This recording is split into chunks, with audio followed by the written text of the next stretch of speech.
Hey, this is Christian Hayes, and you're listening to Music Row with Leake. Welcome to Music Row, a backstage pass to your favorite country artists. Here's your host, Leake. Hey, welcome back to the program, the number one country music program in the world, produced in a shed. My name is Leake. This is Music Row.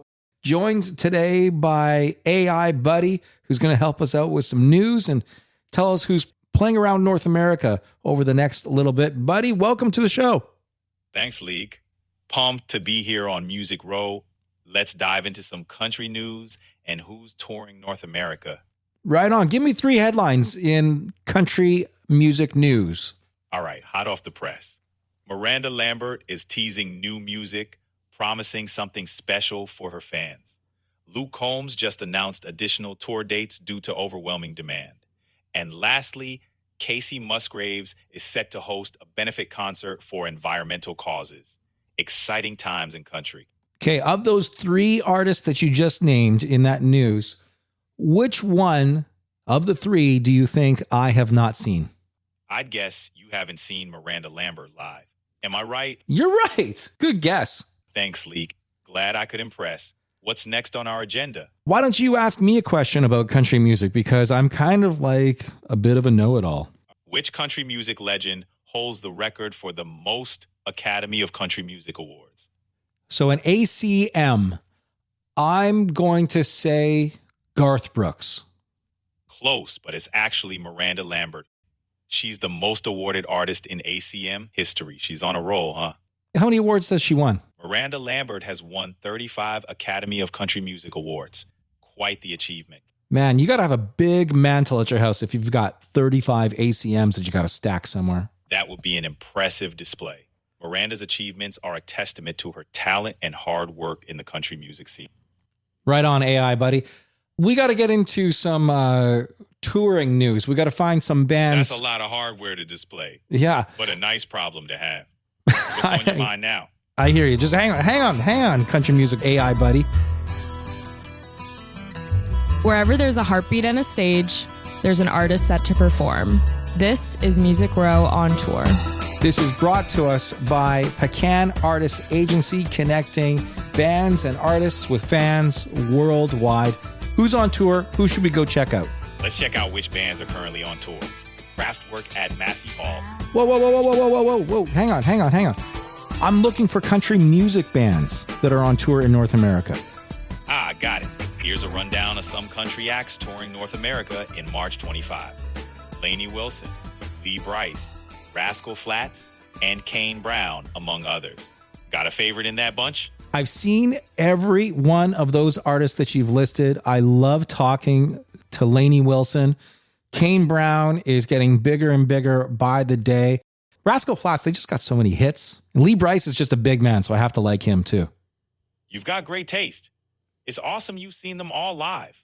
Lainey's got that genuine vibe, and Kane's popularity is skyrocketing. Rascal Flatts are legends, and Lee Brice, just a powerhouse. So, who's your top pick out of these?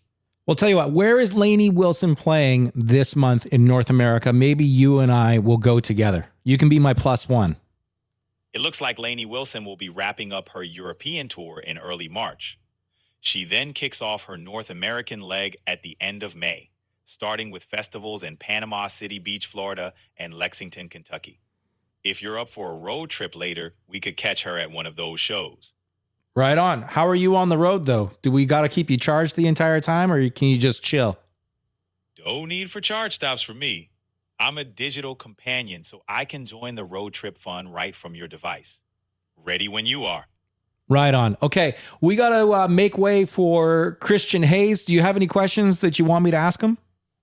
Maybe ask Christian about his creative process. How does he stay inspired and innovative in the music industry? That could give some cool insights. All right, AI Buddy. Thanks for helping out on Music Row today. I appreciate you.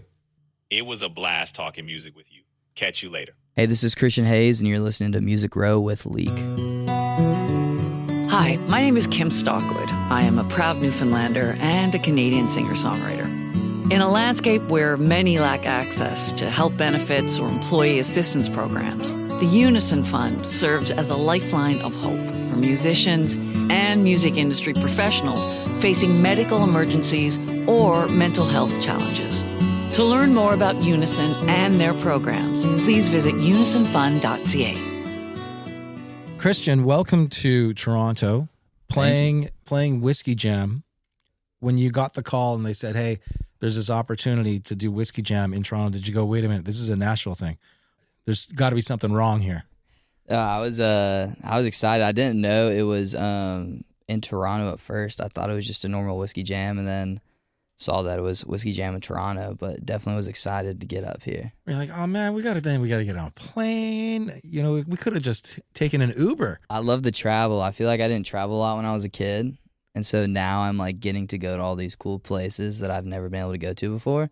So I'm just trying to like take advantage of that, especially when other people pay for it. I wish more people took advantage of travel myself, because you learn so much. You see so many different things. Like, definitely. You will never see fireworks for sale sign in Canada, like in the next exit. You know, Big John's Explosorama is not a thing that you see in Canada, but you get 15 feet into the U.S., and you've got that They're sign all over. hitting you right away, and it's just so unique. I love it. What was it like growing up as a kid? You were like northern Georgia. Georgia. Yeah, North Georgia. Man, I feel like I was kind of that last generation of kids that played outside and didn't sit in front of a screen all the time. That is so telling. I saw some kids running by the other day, and I'm like, "Whoa, those guys that's neat. That's adventurous. Look at them." No, man, we spent like especially in the summer times and on the weekends, it was go outside, come back when the street lights turn on, because that's when dinner's up. Would you actually knock on someone's door and say, "Hey, you want to go hang out?" Oh yeah, one of my best friend, his name's Jackson. He lived like, my neighborhood is just like all hills and like steep hills too, and we used to hop on Razor scooters and just bomb down them. And he was 2 hills down, like, and a block over. And so I would just like bomb the hills and get to his place in like 2 minutes and knock on his door. Half the time, just walk in. Doing 35 miles per hour. Oh, just probably in flip-flops. Barefoot most of the time, yeah. And half the time falling. I mean, the amount of scrapes and stuff I had on me was unreal. But I mean, I hate it for kids nowadays, because who wants to stare at a screen all the time? When I see adults running down the street today, it gives me chills, because I know that they don't normally run. Right. And it's just a wipeout is about to happen. I'm like, look the other way. No, it's a weird thing. People knock on my door today and I panic. I'm like, this is not good. Yeah. Who are you? Who would knock on my door? It's the Mormons. Text. If you're a neighbor, you still got to text me. Right. You just can't drop in. You're growing up in northern Georgia. What were some of the inspirations for you to get into music at that time? Were you doing music in school? So, I mean, we had like music class in school, like in elementary school. And then when you get to 6th grade, you have to pick whether you want to play recorders or be part of the band. Right. And so music class was like blocks and sticks and tambourines. Yeah, you're like hitting the sticks that are the different notes and stuff like that, and like kind of playing the keyboard, you know, do, re, mi, fa, so, like you learning like those kind of things, right? Kind of like a light chorus class, I guess is a good way to say it. And then in 6th grade, you had to pick band or recorders, and so I chose the saxophone. And so I played saxophone for a while, but really it started when I was 7 years old. My dad started playing guitar. So there's a guitar in the house. That helps. There was a guitar in the house. I never touched his guitar. It was just one of those things Dad played, so I wanted to play. And he did like led worship through a bunch of church stuff, and so I was like, oh, I want to be cool like Dad. And we were driving through Birmingham, Alabama one day to see my great grandmother. Stopped by a Guitar Center, and there was $72 like guitar. It was like a used. It was a Jasmine by Takamine, and so I was like, Dad, can we get the guitar? And he said, will you actually play it? I said, yeah, sure. And so we got the guitar. I taught myself. Went to the library when that was still cool. Talk about things that don't happen anymore. Right? I love it. Picked up the how to play guitar for dummies. There's this guy on YouTube, Marty Schwartz, I think, and I feel like everyone my age who learned guitar learned from Marty. Like he was like, hey, it's Marty Schwartz here. That was like all over YouTube, and he would like teach you songs, and so I just picked it up and fell in love with it. And then my granddad was a poet, He was the poet laureate for the state of Georgia. Like a real, like legit, yeah. Like legit poet. not like my published. granddad was just a mumbler. This is like legit. Right, yeah. He did it. He was a sports journalist and a poet. And so I kind of took the guitar from my dad and writing from granddad and just kind of put two and two together and fell in love with it, man. It was just a place I could go to for anything. So does your grandfather have like books and like pages and stuff that he's written out that you're now looking at and using for maybe some lyrical inspiration? My dad always tells me I need to do that. I've written one song based off of a poem that my granddad did. I haven't done anything with it, but we have a binder. When he passed away, like a year after I started playing music, and we have a binder of like all his poems. And so I think that's some point in my career, I think it would be cool to go through and do a Grandpa Jack. What do you do song. what do you do when you get the song is so close? Mm-hmm. You know the song is almost there. Are you one of a writer who would hang on to that song and just keep beating on it to try and finish it, or do you just shelve it for your own sanity and then it'll come when it comes? If I'm almost there, I'll knock it out. I think a lot of times just in life in general, you're just thinking too hard. Like, stop thinking so hard. Normally, it's whatever's on the tip of your tongue should probably be what you put in the song. So when I feel like I'm kind of on that, edge of, oh, this is almost done. Do we want this? Do we want that? How do we finish the line? Really, a lot of times it ends up being kind of the most simple, the simple part of the song. But it always ends up being the part that you're like, oh, that just, brought everything together. If I'm like a verse in and I can't figure out a chorus, sometimes, let me go ahead and write all 3 or 4, whatever verses. I'll come back, hit a chorus, or bring it into a different write, bring it to somebody and say, hey, write a chorus, help me write a chorus for this. What's a good melody? But most of the time I'm also competitive and I hate walking away from something. I think if you're going to do something, do it all the way. Don't half-ass it. So, do you have to reset every once in a while though? Cause you get stuck. So do you go out and play hoops for an hour and then come back and go, I think I got it now. I think I can do that song. Or get chased by a bear. I don't know what your thing is to just reset your brain. I haven't been chased by a bear yet. That probably would help. But for me, most of the time, it's just conversation. Whoever I'm riding with, if I'm riding with people, we'll just start talking about whatever, man. It could be like anything under the sun. And then normally that conversation then kind of goes back to what you're writing about. And someone's like, oh, shoot, here's the line. If it's just me, a lot of times I'll just kind of sit there and not really think about the song, not really think about anything, just kind of sit there. I ride outside a lot when it's just me. Even if it's like 10 degrees outside, I'll still bundle up and ride on my parents' front porch. And so, yeah, I just kind of like, I don't know if you call it meditate, but I just, like I said, I just kind of like let my brain just stop working for a little bit. Sometimes walks help. Like I'll go on a walk and I'll listen to like the voice memo. But it's kind of Neil Young. Mm-hmm.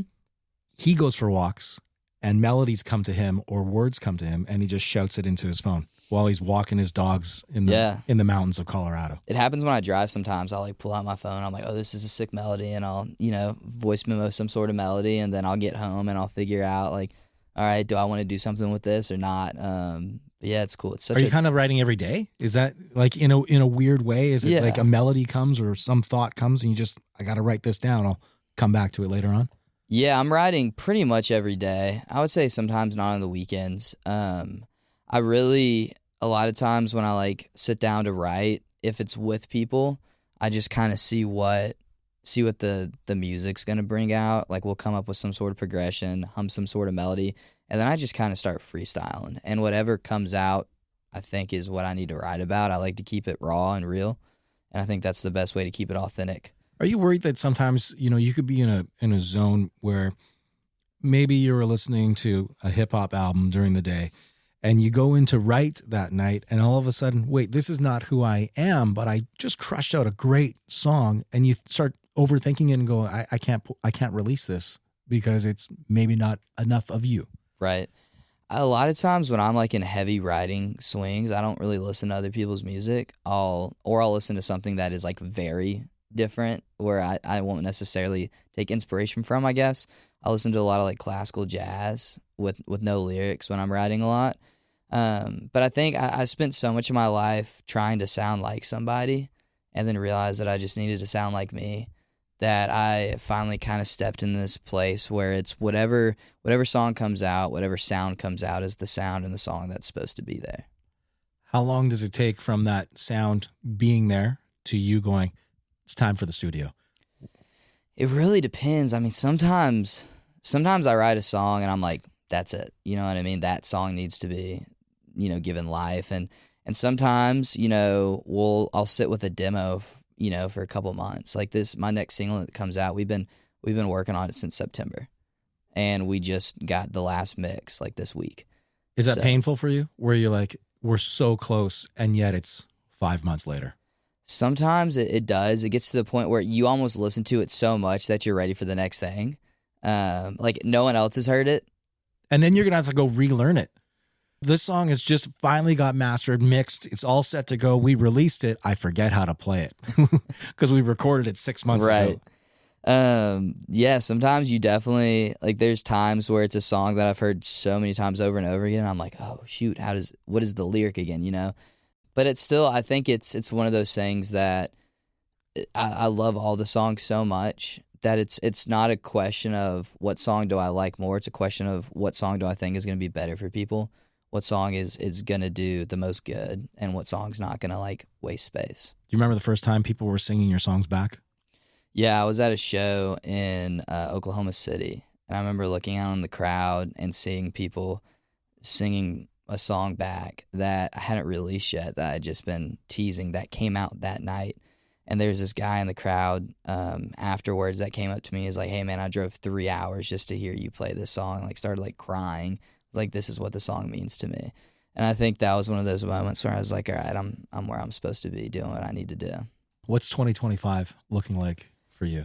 We really just hunkered down. Been in the studio a lot, been writing a lot. The sound's evolving, changing, and really excited to kind of get that sound out to everybody. And got some shows booked, a couple festivals, nothing too crazy. Hopefully we'll be building out the live side more later this year.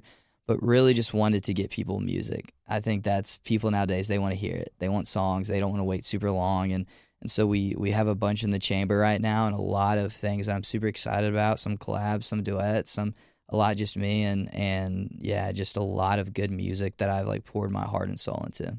Well, keep pouring the heart and soul into it. It's appreciated because music really sucks without the writers. Totally. The writers and the performers, tough business. Right. My Spotify sounds like crap without it. Thanks for doing this. Yeah, thank you so much. I appreciate it. Follow Music Row on X at Music Row Country, on Instagram at Music Row Official. Music Row is produced by Shed of Dreams.